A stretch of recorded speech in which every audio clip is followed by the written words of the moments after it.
लाल की। ओम नमो भगवते वासुदेवाय।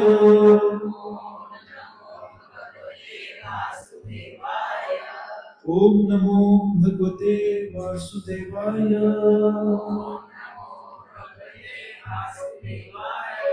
ओम नमो भगवते वासुदेवाय। कृष्णाय वासुदेवाय देवकी नंदनाय च नंदगोप कुमाराय गोविंदाय नमो नमः। हे कृष्ण करुणा सिंधु दीनबंधु जगतपते गोपेश गोपी कांत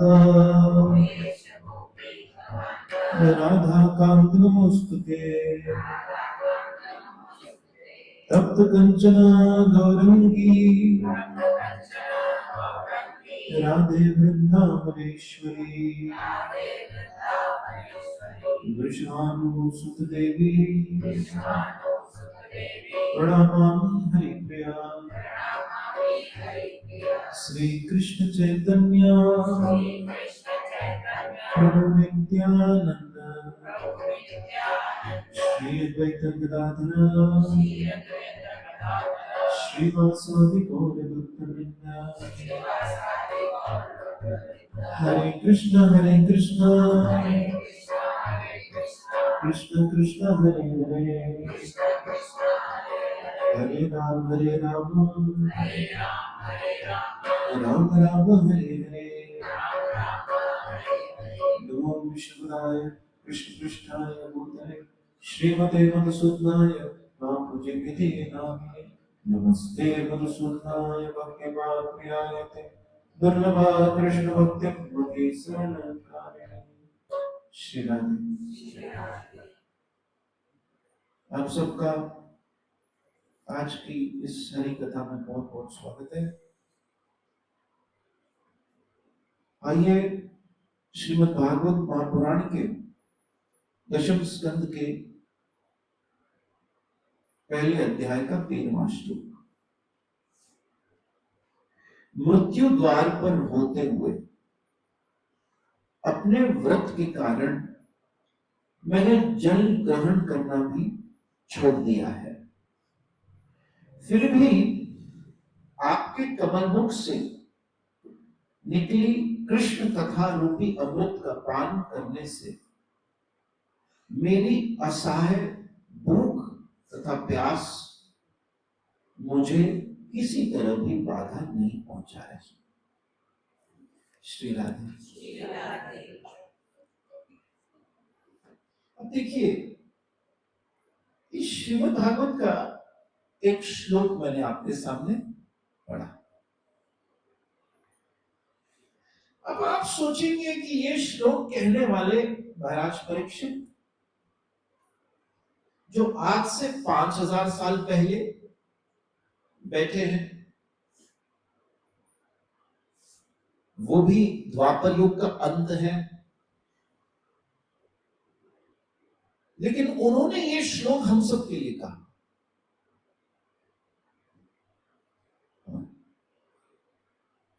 वह तो मृत्यु द्वार पर थे ही, हम जानते हैं,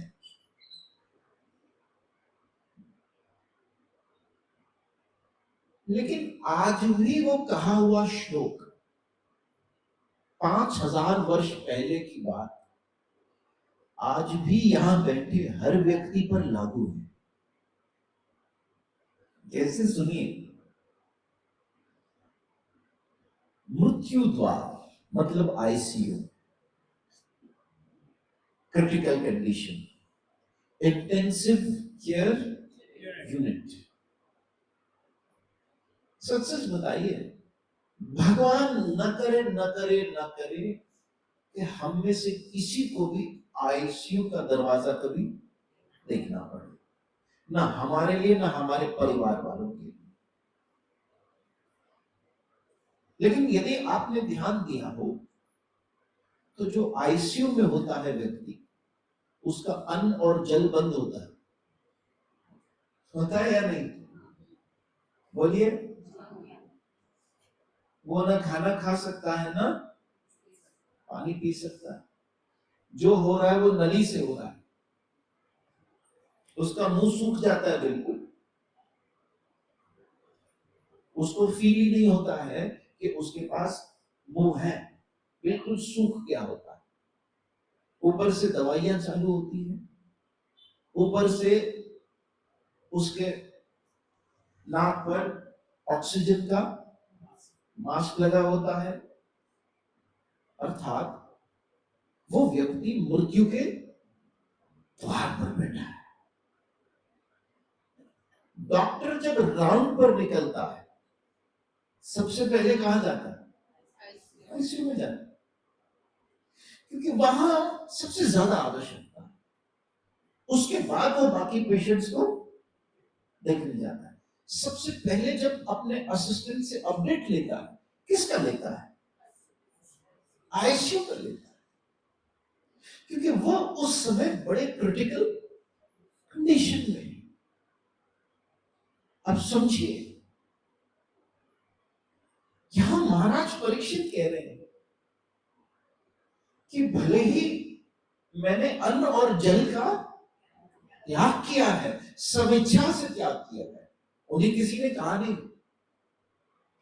बल्कि चौथे 10वें अध्याय में तो ये श्लोक भी आता है इसी के पहले कि महाराज परीक्षित को सुखदेव गोस्वामी जी कहते हैं, कुछ खाओ, भूख लगी है तो कुछ खाकर आओ, प्यास लगी है तो पानी पीकर आओ। लेकिन यहां समझने वाली बात यह है कि अन्न और जल स्वयं त्याग कर जब महाराज परीक्षित अपनी रियलाइजेशन, अपना अनुभव बता रहे हैं कि कृष्ण कथा सुनते सुनते सहज में ही, स्वाभाविक रूप से ही मेरी भूख और प्यास, मुझे कोई डिस्टर्बेंस नहीं लग रहा, मुझे कोई मेरी इंद्रियां परेशान नहीं कर रही, मुझे बार बार ऐसे लग नहीं रहा कुछ पी लो, ऐसा लग नहीं रहा कि कुछ खा लो। आप उस अवस्था को समझने की कोशिश कीजिए जिस अवस्था में कभी ना कभी हमें ये शरीर पहुंचाने वाला है, कभी ना कभी ये शरीर हमें पहुंचाने वाला है, जहां खाना भी बंद हो जाएगा, पानी भी बंद हो जाएगा और थोड़ी देर बाद आंखें भी बंद हो जाएंगी। और इसके इंडिकेशंस हमें अभी से ही मिल गए हैं। कैसे मिले हैं? यहाँ कई ऐसे लोग हैं जिनकी शक्कर बंद है। बोलो बंद है या नहीं? डॉक्टर ने कहा कि अब से मीठा बंद। कई ऐसे लोग बैठे हैं जिनका नमक बंद है, ब्लड प्रेशर की वजह से डॉक्टर ने कहा नमक बंद कर दो। कभी कभी तो हमारी माताएं कहती खाऊं भी न चाहूं, हवा खाऊं हवा। लेकिन जब डॉक्टर कहता है बंद है, सुनो सुनो सुनो, डॉक्टर ने क्या कहा? आज से तुम्हारी शक्कर, आज से तुम्हारा नमक बंद। ये एक संकेत, एक इंडिकेशन मिलता है कि आज नमक बंद हुआ है, आज शक्कर बंद हुई है, कल आंखें भी बंद हो जाएंगी। पता है, कभी कभी लोग मुझे कहते हैं, राधे श्याम जी, हे मरण जी गालियों न कहे बस असा के जान डकाए न कहो ये गाली। लेकिन एक बात बताऊं, मुझे एक बार एक ने कहा कि पॉजिटिव सोचिए, पॉजिटिव सोचिए, लेकिन positive thinking is not the denial of reality. अगर एक कबूतर आंख बंद कर दे और कहे मैं पॉजिटिव सोच रहा हूं कि बिल्ली है ही नहीं, आंख बंद करके बैठ जाए, आहा मैं पॉजिटिव सोच रहा हूं कि मैं अपने घोंसले में बैठा हूं अपने परिवार के साथ और यहाँ कोई बिल्ली नहीं है, तो क्या होगा? बोलो बोलो, एक ही झटके में बिल्ली खा जाएगी। पॉजिटिव थिंकिंग का मतलब पता है क्या है? पॉजिटिव थिंकिंग का मतलब उस परिस्थिति के लिए आप तैयार हो, उस परिस्थिति के लिए आप। भगत सिंह जब फांसी पर चढ़ा तो हंसते हंसते चढ़ा। क्यों? क्योंकि वह उस क्षण के लिए बिल्कुल तैयार हो चुका है, वो मानसिक रूप से बिल्कुल तैयार था। मैंने बड़े बड़े पैसे वाले लोगों को रोते हुए देखा है जब डॉक्टर बताता है तुम्हें ये बीमारी निकली, जब डॉक्टर कहता है अब कैंसर निकल आया, जब डॉक्टर कहता है ये हो गया, तब बच्चों की तरह उनके भी आंसू निकल आते, बहुत एंग्शियस हो जाते हैं। उसी समय अपने परिवार के बारे में सोचने लगते, क्या करें क्या करें क्या करें क्या करें, कुछ समझ में नहीं आता। लेकिन ये सत्संग क्या करती है पता है? ये सत्संग हमें उस पल के लिए तैयार करती है। ये सत्संग हमें मेंटली स्ट्रांग बनाती है। ये सत्संग हमें उस मृत्यु द्वार के लिए, जिस द्वार पर कोई खड़ा नहीं होना चाहता लेकिन फिर भी सबको खड़ा रहना पड़ता है, उस द्वार पर जब खड़े रहे तो उस समय क्या करना है और क्या नहीं करना है उसके बारे में तैयार करती है। भाई सबसे मुश्किल तो उसी द्वार पर खड़ा रहना है, मृत्यु द्वार। चाहे अंबानी हो या बम्बानी हो, कोई भी हो, कोई आनी हो कोई आना हो या कोई ऐना हो,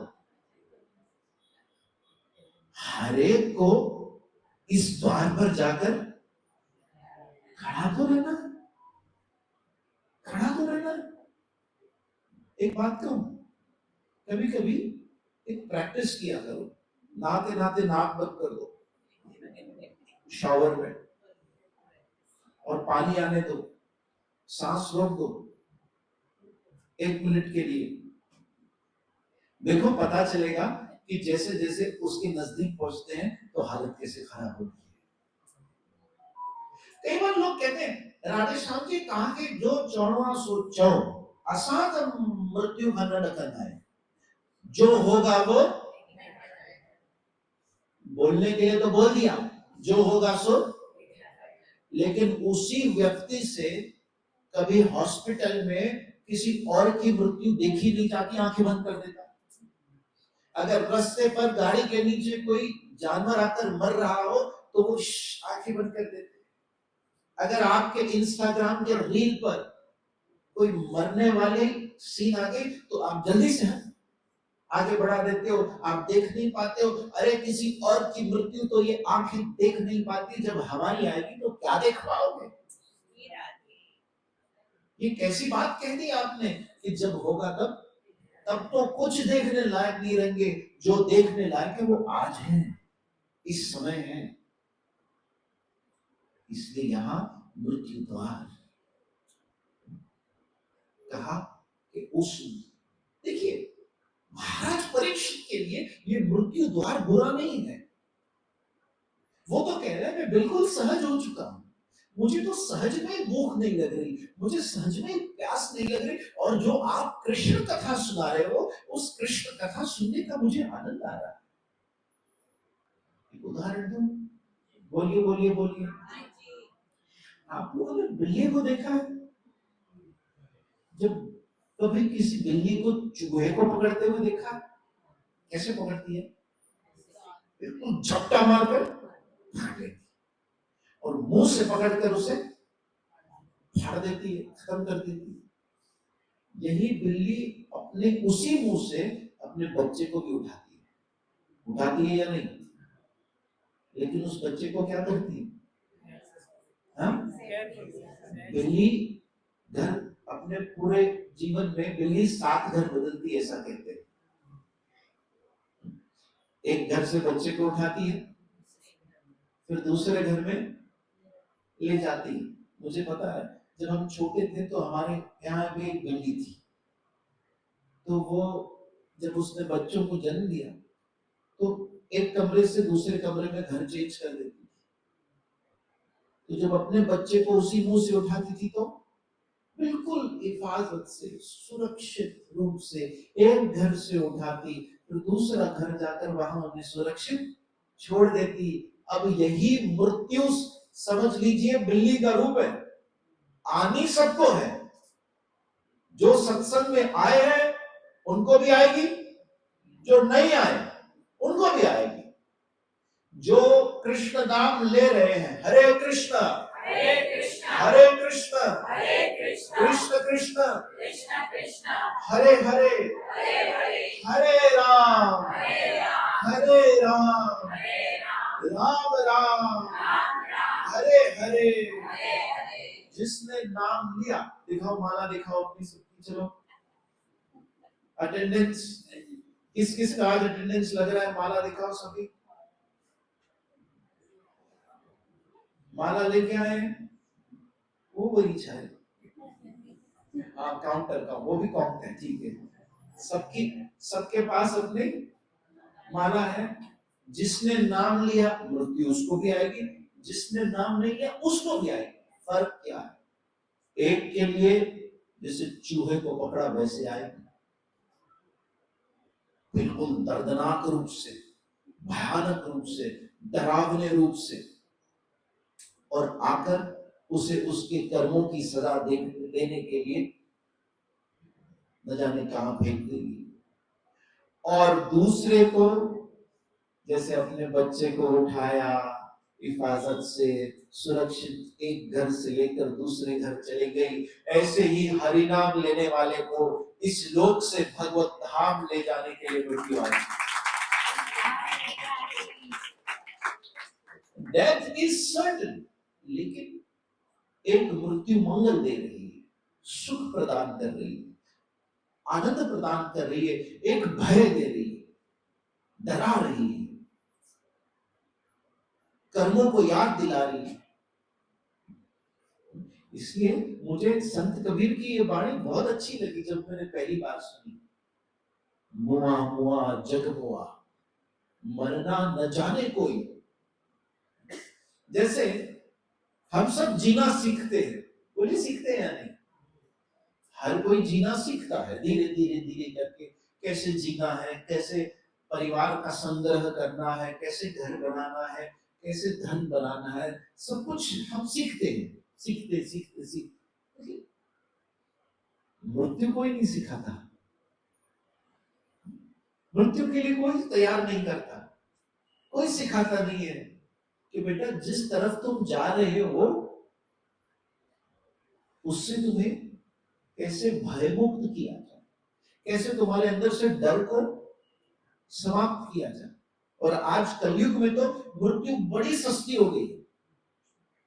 मैं तो आज देख रहा था, एक लड़के ने आईफोन की वजह से अपने माता पिता से जिद किया कि मुझे क्या चाहिए, आईफोन चाहिए। पहाड़ पर चला गया और उसका पिता बचाने आया तो बच्चा भी गिरा और बाप भी गया, मां भी गई। आप एक परिवार, एक पूरा परिवार एक आईफोन के लिए इतनी सस्ती होगी, 1 लाख रुपए में 3 लोगों की जान ले गई। ये कलयुग है। ये कौन सा युग है? कलयुग है। अब आप मुझे एक बात बताइए, कुछ सेंस लगा आपको इस बात का? लेकिन ये भी कोई कोई न कोई कर्म का रूप है, कोई न कोई कर्म का रूप है। और साथ में बेवकूफ, स्टुपिडिटी, मूर्खता, इसका प्रदर्शन भी है कि किस तरह से व्यक्ति ये नहीं समझ पा रहा कि भगवान ने जो उसे ये मनुष्य जन्म दिया, ये जो लाइफ थी मनुष्य रूप में, अरे भाई इससे तो हम कृष्ण को पा सकते हैं। मैं इसीलिए कभी एक बात कहता हूं कि इतने एम्बिशियस बनो, इतने एम्बिशियस बनो, इतने आकांक्षावादी बनो कि सिर्फ दुनिया पाने की मत सोचो। मैं तो कहता हूं जो इस दुनिया को पाने के लिए अरबपति बन रहे हैं, चाहे वो इलॉन मस्क हो, जेफ बेजोस हो, सैम ऑल्टमैन हो, ये सब दुनिया को पाना चाहते हैं, दुनिया को पाना चाहते हैं। मैं कहता हूं आप उनसे एक कदम और आगे बढ़ जाओ कि हम दुनिया पाने क्या, दुनिया बनाने वाले को पाएंगे, हम कृष्ण को पाएंगे। जो कृष्ण गीता में कहता है मयध्यक्षेण प्रकृति सूयते सच्चराचरम, ऐसे अनंत ब्रह्मांड मुझ में से एक कण में से उत्पन्न हो जाते हैं अर्जुन, हम तो उसे पाएंगे। तो अनंत ब्रह्मांड की बात ही क्या, और ब्रह्मांड की बात क्या, तो इन ब्रह्मांड के साधनों की बात क्या, तो छोटी सी वस्तु की बात क्या। बड़ा सोचो कि कृष्ण को पाना है, कृष्ण को पाना। इतनी सस्ती, इतनी सस्ती ये मनुष्य जीवन की कीमत नहीं है। वो कथा आपने सुनी है ना, एक शिष्य जो सत्संग आना छोड़ देता है, धीरे धीरे धीरे करके कहता है आज ये काम है, आज वो काम है, आज हृदय बना, आज हृदय बना, आज इसको देखना, और धीरे धीरे सत्संग आना छूट जाता है, माला करना छूट जाती है, हरे कृष्ण कृष्ण कृष्ण हरे हरे, हरे राम राम राम। तो एक दिन गुरु बुलाते हैं उसको कि बेटा देखो एक बात समझना, गुरु वो व्यक्ति होते हैं जो हमसे सबसे ज्यादा प्यार करते हैं, जो हमें सबसे ज्यादा, ये मैं अपने जीवन के अनुभव से बता रहा हूं, क्योंकि गुरु हमें भगवान का नाम दे रहे हैं, गुरु हमें कृष्ण नाम, कृष्ण कीर्तन, कृष्ण कथा दे रहे हैं, जो हमें समस्त पापों से मुक्त करके वापस अपने घर भेजने वाली है। इससे बढ़कर गिफ्ट और कुछ हो नहीं सकता।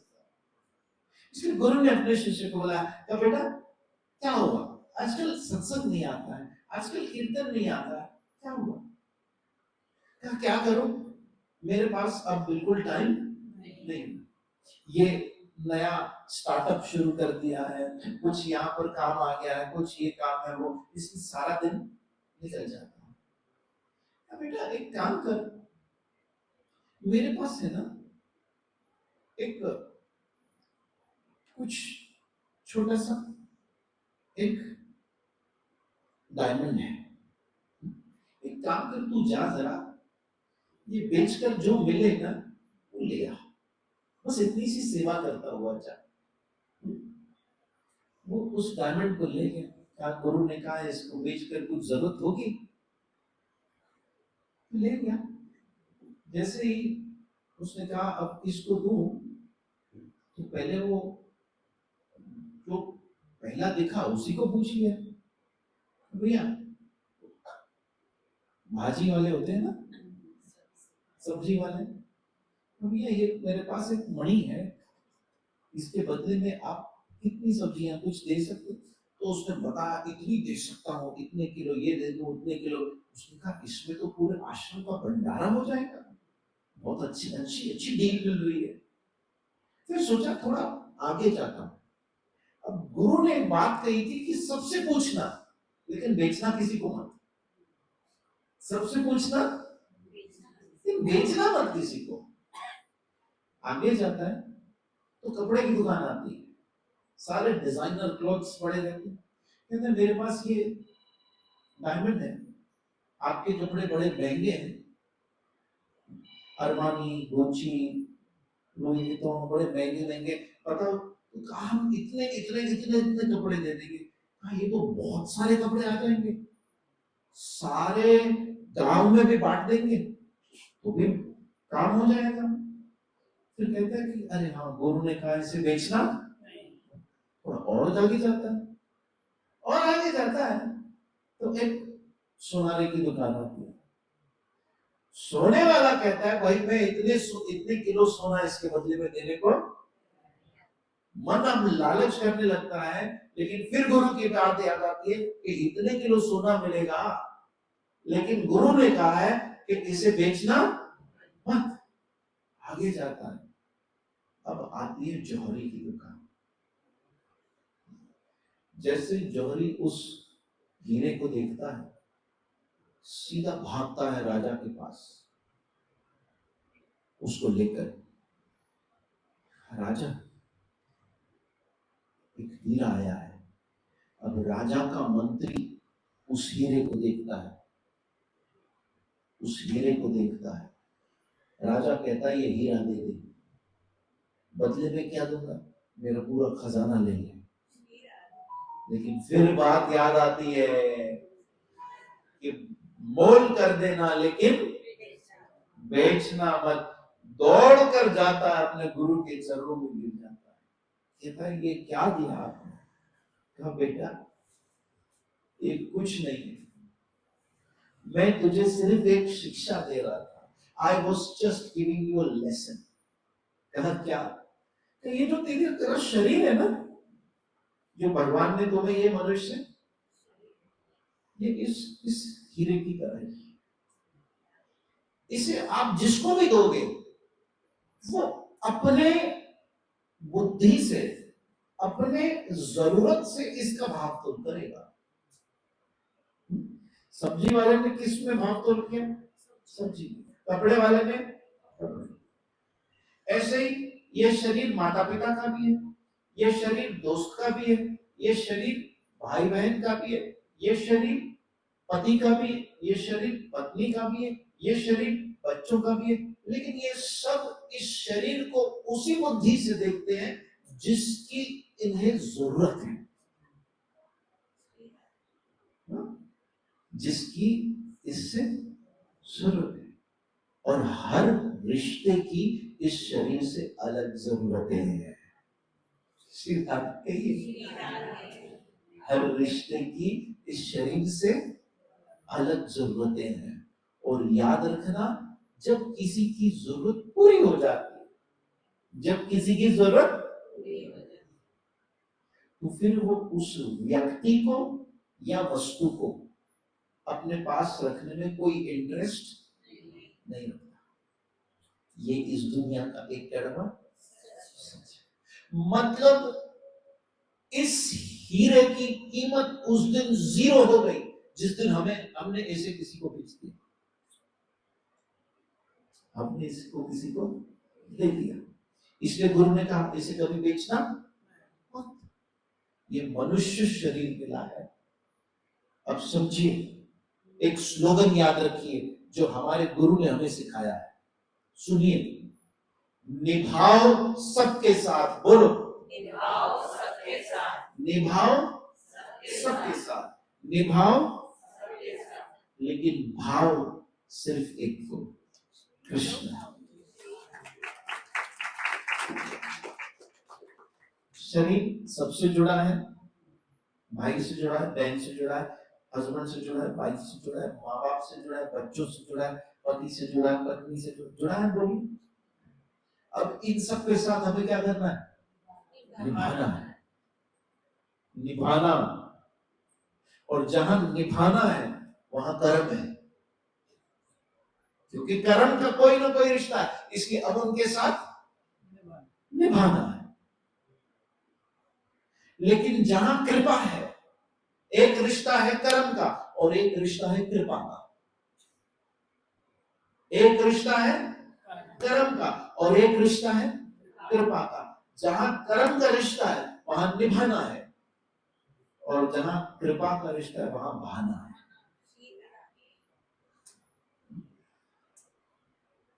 मेरा तुझसे पहले का नाता कोई यूं ही नहीं दिल उभाता। ये बिल्कुल सच बात है। कोई तो बात है जो हम कृष्ण की बातें सुनने के लिए यहाँ भागकर चले आते हैं, कोई तो बात है। और सिर्फ यहाँ मुलुंड से नहीं, ये घाटकोपर से आते हैं।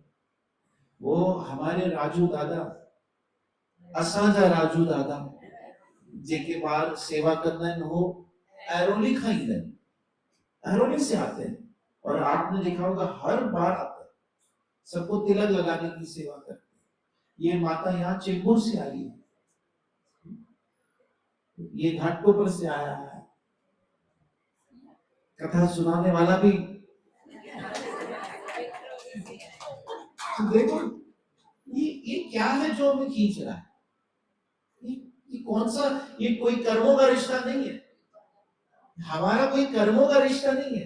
या ऐसा नहीं है कि यहाँ सबको वो जैसे इलेक्शन में भीड़ जमा करने के लिए पैसे बांटे जाते हैं, पैसे बांटे जा रहे हैं कि आ जाओ भीड़ जमा करें थोड़ी, ऐसा भी नहीं है कि कोई गुडीज मिल रहे हैं, ना ही कोई हमारा कर्मों का रिश्ता है, ना ही माँ का जो चाचे को उठाया, ना ही तारू जी मासी आयो। हमारा रिश्ता कर्मों का रिश्ता नहीं, ये कृपा का रिश्ता है। हमें ठाकुर जी की और गुरु महाराज की कृपा ने मिलाया है, और इसलिए जहां कृपा का रिश्ता होता है ना, वहां आनंद होता है, वहां सुकून होता है, वहां एक अंतरात्मा का सुख और सेटिस्फैक्शन होता है, वहां जाकर अच्छा लगता है। और जहां कर्मों का रिश्ता होता है ना, वहां जाने में डर लगता है, मूड खराब होता है, फिर शुरू हो जाएंगे, फिर कुछ ना कुछ, क्योंकि वो कर्मों का रिश्ता तो टुक-टुक तो चलती रहेगी, नहीं तो कर्म कटेंगे कैसे? श्री राधे कहिए, सीधी बात है। अगर किसी से हमने 10,000 रुपए लिए तो वो तो बार बार फोन करता रहेगा ना, भाई पैसे दो, हिसाब पूरा करो। किसी से लाख रुपए लिए, किसी से 2 लाख लिए, तो वो तो बार बार पीछे पड़ा रहेगा। ऐसे ये पीछे क्यों पड़े? क्योंकि कुछ हमने इनका लिया है पहले, कोई तो कर्म का है हिसाब भाई, इसलिए पीछे पड़े हुए हैं। कुछ नहीं भी करो तभी भी शुरू है, क्यों शुरू है भाई? कुछ तो आपने क्रेडिट कार्ड जब स्वाइप किया उस समय तो कोई कुछ नहीं बोलेगा, लेकिन अगर उस क्रेडिट कार्ड का बिल नहीं भरा तो देखो फोन पे फोन आएंगे, लेटर पे लेटर आएंगे, दरवाजे के बाहर लोग खड़े हो जाएंगे, भाई क्रेडिट कार्ड का बिल। इसलिए हमने कभी तो इन पर भी स्वाइप किया था, और अभी समय आया है वो बिल चुकाने का, तो भाई चुका लो, निभा लो उनके साथ। वहां पर बिल दो, वहां पर बिल दो, और हरि कथा में दिल दो।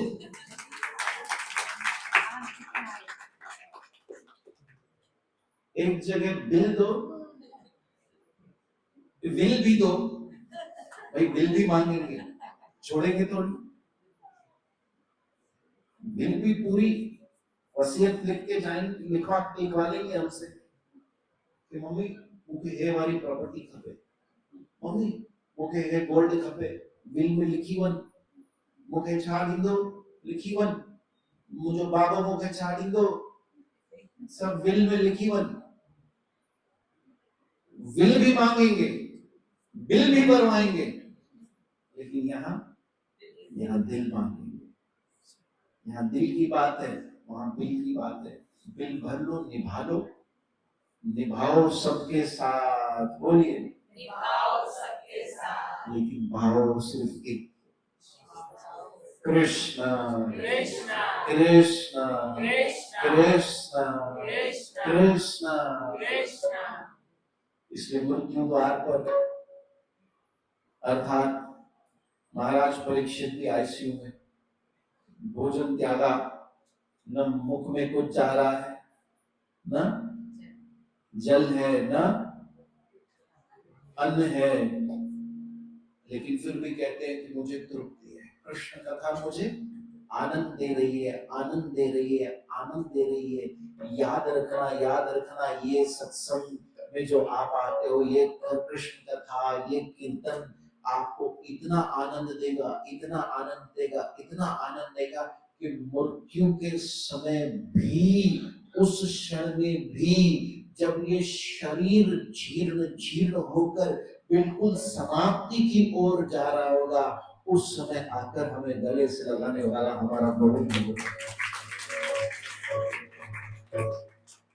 तूने उम्र भर मुझे सुना, कृष्ण कहेगा, तूने उम्र भर कृष्ण कृष्ण की बातें, कृष्ण की कथा, कृष्ण का उम्र भर तूने, मैं तुझे तब सुनूंगा जब कोई और तुझे सुन नहीं पाएगा।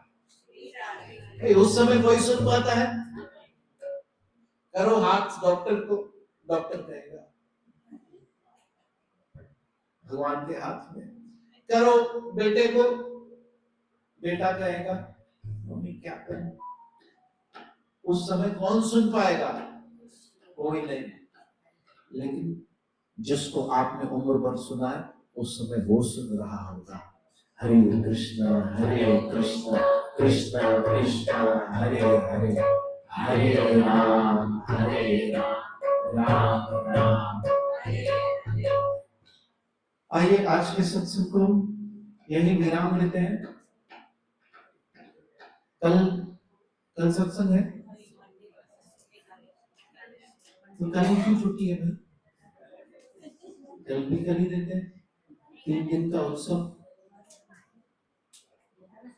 ओके, परसों करना है। परसों है भैया, आकाशवाणी कहां से हुई?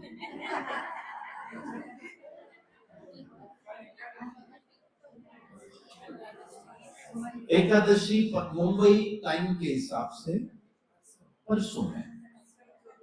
नॉर्थ वृंदावन में कल है, क्योंकि वो नॉर्थ में आता है। हर जगह के एक तिथि होती है, इसलिए कभी कभी ऐसा होता है कि उस समय की तिथि के अनुसार जगह के एकादशी अलग अलग दिन पर आते हैं। तो यहाँ मुंबई महाराष्ट्र में परसों एकादशी है। ओके, तो सभी एकादशी का व्रत रखिएगा। परसों हम मिलेंगे। आइए सत्संग को विराम दें, 2 मिनट कीर्तन करते हैं। जय जय श्री राम।